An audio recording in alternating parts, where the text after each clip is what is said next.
Okie dokie. So as we take a look, we're going to do, again, really this is like the second day of inverse trig functions.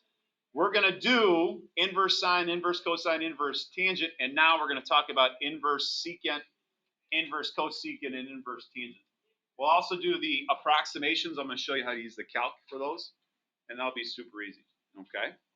So from yesterday, just a little refresher before we look at these three. Yesterday, we had one trig function that worked from 0 to pi, from 0 to 180. You guys remember which one that was? That worked in these two quadrants? Inverse. Yeah, inverse cosine, yes, sir. Remember, if it's a positive ratio like root 2 over 2, 1/2, we put it in this quadrant. And if it's a negative 1/2 or negative root 3 over 2 or what have you, we put it in quadrant 2. And reminder, if we're in Q2, that's between 90 and 180. That is a big angle. That thing's obtuse. So don't forget that. Okay, so quadrant 2 is obtuse. Well, now, if you look, secant, inverse secant, does also work between 0 and pi, 0 and 180 degrees. So not only inverse cosine, but now his buddy, inverse secant. And if you look, inverse cotangent also works from 0 to pi, 0 to 180. So inverse cotangent is also one of these guys. So now you have three inverse trig functions that work in quadrants 1 and 2.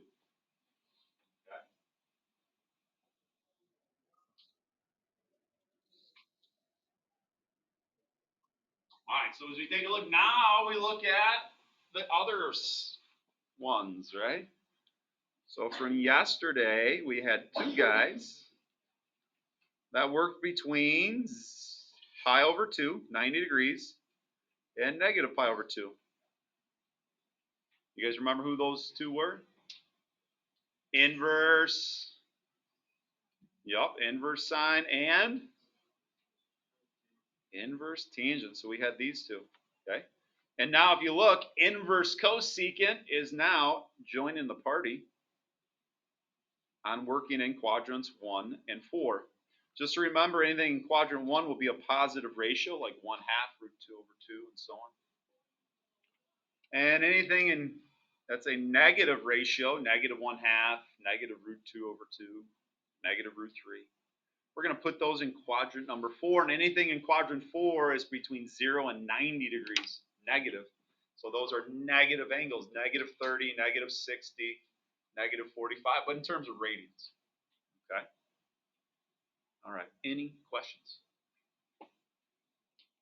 Well, now if you look at it, the problems that we're going to do, examples 1, 2, 3, and 4, you'll see like, oh my gosh, you'll see some trig functions here that are inside of other trig functions. You have a regular trig function inside of an inverse trig function, or an inverse trig function inside of a regular trig function. You're like, what am I trying to find? What am I doing here? Well, just hold your horses and go back to what we did in chapter 6. In chapter 6, what we did was, what is the cosine of 45 degrees? And you guys told me that answer was what? What's cosine? From chapter 6, that's what you just took. What's cosine of 45?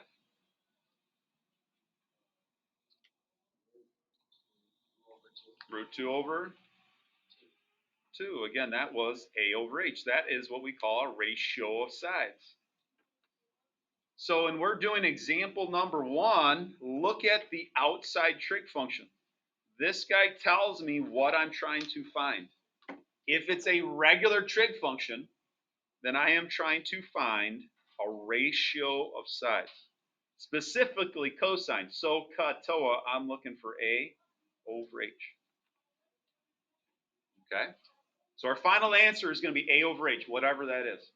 For us to find A and H, we cover this up and we look at what we got. We've got inverse sine of root 2 over 2. Now from yesterday, that was an angle. So we want to find what angle that creates. Okay.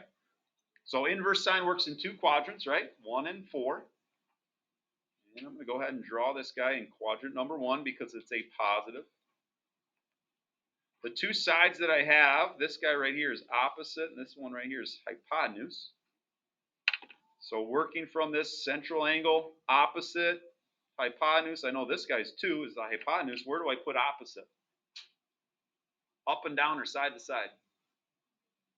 Up and down. Opposite is always the up and down one. So this is O, this is H. Well, I should know what this angle is now, don't I? What's that angle? How many degrees? This guy is 45 degrees, right? Cross from root 2's for us is 45 degrees. Well, now I can answer this question. Now I know what the cosine of 45 is. So the cosine of inverse sine of root 2 over 2 is really asking what's the cosine of 45. What is A over H of that triangle? What's A? What's the side that's missing? That's root 2, right? And we know the hypotenuse is 2. So final answer is root 2 over 2. Okay. Now, some of you guys are probably able to figure that out. They gave you O and H. They're asking for cosine A and H. So some of you guys maybe could figure that out. But I do want to see the triangle so I know you're not just using a calculator. Got to see some work here. Okay. That's what we're doing. We're trying to find the ratio of sides given some information. All right, any questions? So we try it again. Let me zoom in a little bit so you can see this nice and pretty. So the next one I got is cotangent of the inverse sine of negative 1/2. We'll just kind of take a look at what you got on the outside and go back to chapter 6. What's cotangent asking you to find? Yeah, I'm looking for sides. AO, adjacent over opposite. Once I have A and O, I'm good to go, right? So I cover this guy up, and I work on the inside, and I say, okay, what is the inverse of negative 1/2? And I draw that triangle. Inverse sine works in 2 quadrants, 1 and 4 if it's negative. So it's a negative 1/2. Initial side, terminal side, drop it like it's hot, back to the x-axis. So I had a question, where do I put the 90 at? Do I put it, against the y-axis? Some questions. Again, the 90 is always on the outside of the x-axis. And now we fill in what we know from this angle. This is O and this is H. What's O? Where do I put the O, John? Across from the angle, so it'd be up and down. And this is H. All right, so very good. What's this angle then? How many degrees? What's across from ones or negative ones? 30. That's 30 degrees. Perfect. So if I get 30 degrees, or in this case, because it's going down, it's yelling timber. You better move. You better dance. It's negative 30, right?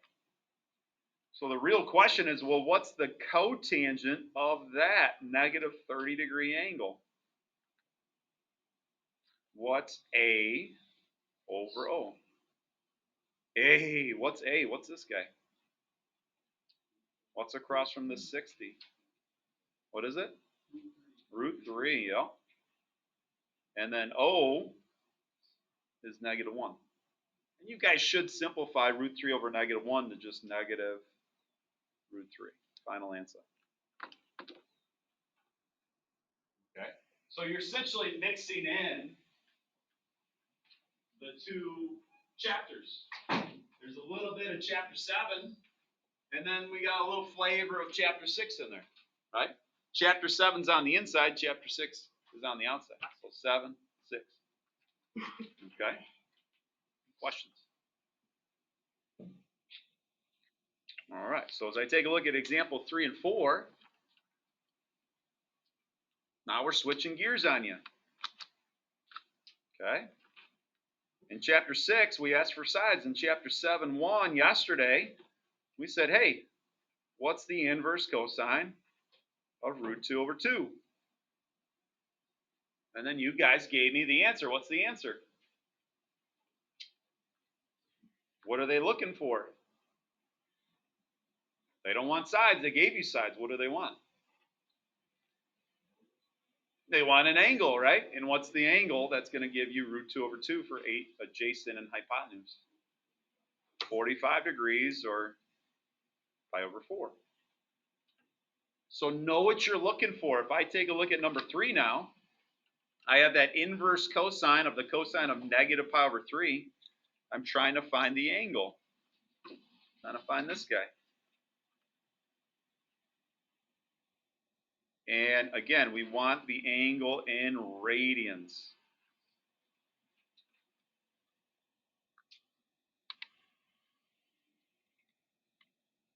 All right, so here we go. Inverse cosine. Cover that guy up.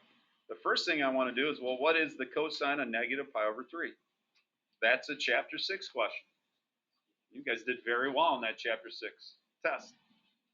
First thing we do is we always convert to radians to degrees. What's negative pi over 3, y'all? Negative 60. So I draw my little negative 60-degree angle. Initial side, terminal side's going down. So that's negative 60. Drop it like it's hot back to the x-axis. And now we start filling things in. Across from 60 is negative 1 because it's going down. Across from the 90 is 2. This means this is 30. Oh, I heard negative 1. That's not right. Across from 30 is 1. What's across from 60, guys? Negative root 3. Now we got it right. Okay, across from 30 is 1. Across from 60 is root 3. Across from the 90 is 2. Well, again, I want cosine. I want A and H. So what's A over H? 1 over 2. So far, so good? Yes, sir. How come the tube isn't negative though? Hypotenuses are always positive when we work. It's only opposite and adjacent that are negative. Good question. All right, well, the real question now is, what is the inverse cosine of those sides? 1 over 2. What's that angle? Now, the problem with this is inverse cosine only works in 2 quadrants. It only works in which 2 quadrants? 1 and 2. Well, this is in quadrant 4, right? So I got to draw a whole new triangle. It's got to be in 1 or 2. Well, if it's positive, it's going to be in what quadrant?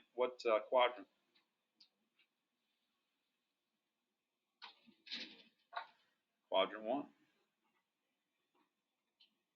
So here's my angle that I'm trying to find. Hypotenuse, again, that's H, that's A. That's 1, that's root 3. What's my angle? This guy right here is 60 degrees. So the cosine, inverse cosine of 1/2 is 60 degrees positive. Convert that. That's pi over 3. So final answer I get is pi over 3 there. Okay. All right. We got the angle that gives us a ratio. That angle has to fall within 0 to pi. And the reason is, we talked about this yesterday. This is kind of like what we talked about here from yesterday's notes. Inverse cosine of the cosine of u is u only if u is between 0 and pi, 0 and 180, right? So in this case, the inverse cosine of the cosine of negative pi over 3 is negative pi over 3 only if negative pi over 3 falls between 0 and pi. 0 and 180, and negative 60 falls outside of that realm. So we got to find the angle that fits in that realm that gives you that same ratio. Okay? So that's example 3. Any questions on that one? Final answer, positive pi over 3. All right, let's take a look at the next one. Number 4, I got inverse tangent of the tangent of 2 pi over 3. First thing I always like to know is, what am I finding? Look at the trig function on the outside. It's an inverse tangent. What am I finding? Sides or angles? Angles. That tells me what I'm finding, so I'm not going to stop until I got my angles. Yes, ma'am. If it's an inverse with a little -1 on top, I'm finding an angle, and that's what we learned yesterday. If it's a regular trig function, like example 1 and 2, it's cosine or cotangent with no -1 on top, then we're finding ratio of sides. Right, so that's on the outside. It's on the outside. The guy on the outside, what I'm highlighting. So if it's a regular trig function, I'm finding sides. And if it's an inverse trig function, I'm finding angles. So it's the one on the outside. So good question. So I cover that up, and we got to figure out, well, what is the tangent of 2 pi over 3? Let's find that guy. 2 pi over 3, what's 2 pi over 3, y'all? 2 pi over 3 was a 1. That's 120. Okay. Again, we need TOA over A of a 120-degree angle. So we go off to the side. This is a question from chapter 6. Initial side, terminal side, that's 120. All right, so now I'm ready to drop this guy down and make a 90. And the most important angle I come up with right now is this little reference angle. What's this little acute angle right here if that's 120? How'd you do that, Diego? Yeah, it's a linear pair, right? So that's got to add up to 180. So 180 minus 120 has got to be 60. And now we use our little 30, 60, 90 reference triangles, right? Across from 30 is 1, across from the 90 is 2, and across from the 60 is root 3. Okay? Now, something's wrong with our triangle on our test on chapter 6. A lot of you guys are messing this up. There's a little thing we're missing. Yeah, the negative. Andrew's ever going to say? Which one's negative, Andrew? 1. Yeah, this guy to be able to be negative. It's on the left, and it's up. All right, tangent over A. Opposite of 60 is root 3. This is O. This is A. If you want to just make that negative root 3, that's fine. But I want to find the inverse tangent of this negative root 3. Think of that as negative root 3 over 1. That's what I'm really trying to find. I'm trying to find that angle. Okay, well, inverse tangent only works in quadrants 1 and 4, and this is in quadrant 2. Oh my gosh. So that means I got to find an angle between 90 and negative 90, between negative pi over 2 and pi over 2. So I need another triangle. Inverse tangent, if it's negative, works in what quadrant? Which quadrant am I in? It's negative. Quadrant 4. Very good. So that's quadrant 4. This is again O and A. This is O. This is A. You want to put the 2 in, you can, but the most important thing is what's that angle now? From the initial side to terminal side. 60 degrees. So theta is 60 degrees, which is pi over 3. I go Russian, I throw that into my math lab, and then, it's wrong. You type it in, you thought you typed it in wrong, it's wrong. What's wrong? You're right, but you're not quite right. Next. Degrees? No. We want this guy, we want radians. The negative, right? We're going down, right? That angle's in quadrant 4, that's got to be 0, between 0 and negative 90. This has got to be a negative angle. Negative 60, negative pi over 3. So common mistake, people forget that. So don't forget that as you're trying my math lab. You're going to be very frustrated with yourself. Okay? Or with my math lab. Or with me, and I don't want you upset with me. All right, good stuff. Any questions?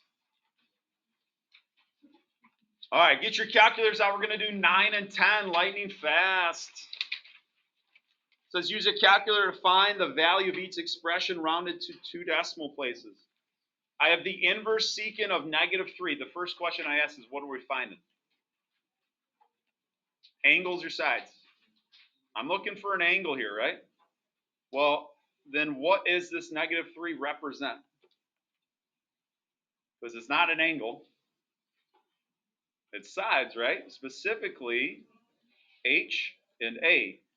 The problem is I can't just type that in because there is no secant button, there is no cosecant or cotangent button, so I got to get this in terms of his buddy. And who's his buddy? Cosine. So got to know that inverse secant is H over A. If I want to type this in, I got to type it in as inverse cosine of A over H. So I got to take this guy here and flippy flop and turn this into inverse cosine of -1/3. Okay, they want radians, so make sure you have it in radians. So as I take a look, check your mode. Next to second is mode, and I have it in radians. And then I'm going to type it in like I see it. I got inverse cosine, so second cosine, and -1 divided by 3. And I press enter, and I got about 1.910. It asks around to 2 decimal places, so that 0 keeps it at about 1.91. Okay. If you want to see what that is in terms of degrees, it's a negative ratio, so it's going to be a little bit past 90. So it's, I think, 109 degrees roughly, if you're in degrees. Okay, so about 1.91. And again, this is in radians. So make sure your calc's in radians. All right, briefly talk about number 10, inverse cotangent, √7. Who's his buddy? Tangent. So if I want to do inverse cotangent, I got to do inverse tangent of O over A. So think of this √7 as √7 over 1. So just rewrite this guy. That is the inverse tangent of 1 over √7. If you want to rationalize, you can. Your calculator doesn't care if it's rationalized or not. It'll give you the same answer. So I would do second tan, inverse tan, 1 divided by the square root of 7. And I'd press enter, and approximately 0.36. Oh, man. All right. Now I know you guys are wanting to clean up. I want to talk about 7 and 8 before we get out. So as we take a look, number 7. I'm going backwards now. I'm doing number 7. I got inverse cotangent of 1. Now some of you guys are going to think circle here. It's not a circle. It's not the unit circle. Where is 1? Where is A over A turn into 1? We talked about this yesterday. If you see plus or minus 1 for inverse tangent or now inverse cotangent, you are thinking what type of triangle? Yeah, the 45, 45, 90. Yes, sir. Or that opposite and adjacent are the same. So what happened is they just reduced these √2s and √2s. So again, we're trying to find an angle for an inverse. So go ahead and draw this guy. I got A and O. Inverse cotangent works in 1 and 2. A is √2. O is √2. So we know that angle, right? 45 degrees. Type in 45, and it's going to say put in radians. What's 45 degrees in radians, speed sheets? Pi over 4. That's what we're looking for there. And the last couple minutes, let's do number 8. Cosecant. Think of this as cosecant as √2 over 1. Think of this as H over O. If I look at our reference triangles over there, I don't see an hypotenuse of √2. So you have to know what happened here. What happened to our √2 over 1? Because I don't see a reference triangle with a √2 for H. Yeah, they rationalize it so you can unrationalize. So if I take this √2 over 1 to help you out, √2 over √2, go ahead and multiply that top and bottom. √2 times √2 is 2. 1 times root 2 is root 2. And now that's the same thing, right? This is my h. That's the O that I'm familiar with. And now if I zoom out, do we really need to draw that same triangle again? I can draw this triangle over there. Exact same thing. I would get 45 degrees, which is pi over 4. Final answer. So again, that guy's been rationalized. We can unrationalize it. All right, so let's go ahead and finish up number 5 here. As we take a look, the first thing I'd like to do is identify what am I trying to find. And if I take a look, I got tangent.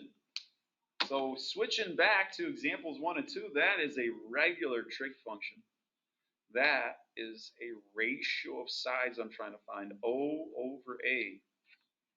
So as I take a look, first thing I do is I set up inverse cosine. I got 1/3. So again,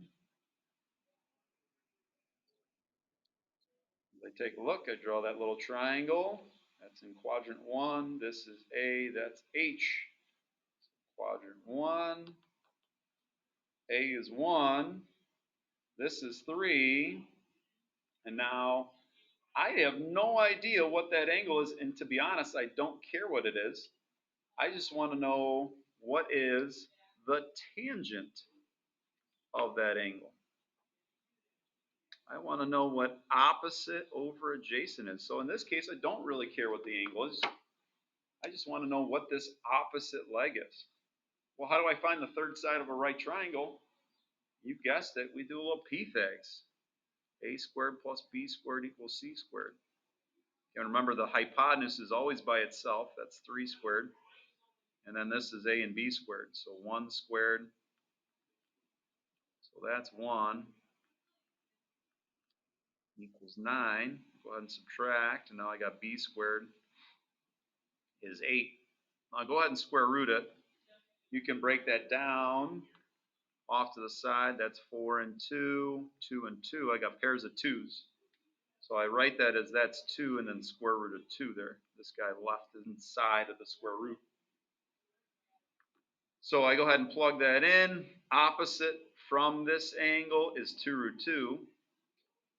And adjacent is 1. So final answer is 2 root 2 for that one. So final answer.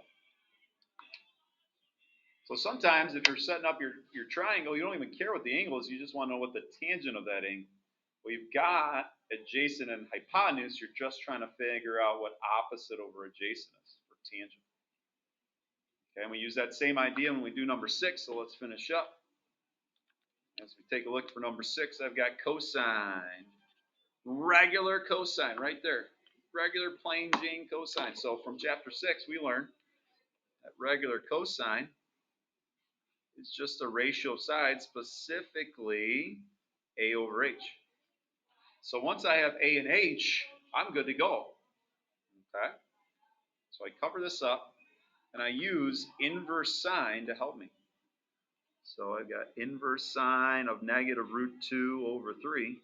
And I'll be honest, I have no idea what that angle is. I don't know a reference triangle that has an O of root 2 and an H of 3. And honestly, I don't care what that angle is. I just want to know what cosine of that angle, A over H, is. So that's why we draw our triangle. Inverse sine works in quadrants 1 and 4. So because it's negative, I drew that in 4. And now I have my hypotenuse is 3. My opposite is negative root 2. And now I've got to figure out what that adjacent is. Again, I want cosine of that theta. This angle here we'll call theta. We want A over H.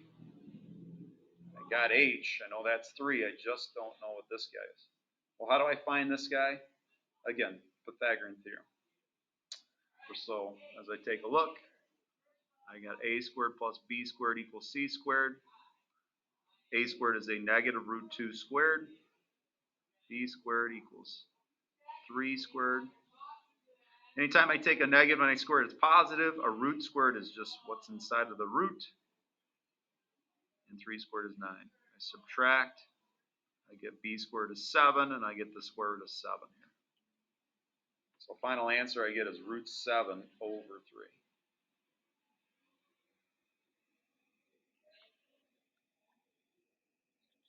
Okay. So I'll kind of walk you through this again. Inverse sine is negative root 2 over 3. That's over h. So here's my opposite. Here's my hypotenuse in the fourth quadrant. I don't know what this angle is. I just want to know cosine of that angle, a over h. So I had h, I just didn't have a, and how do I find it? I used Pythagorean theorem to do that. And I got root 7 there. Ladies and gentlemen, that's it for today. That is chapter 7-2.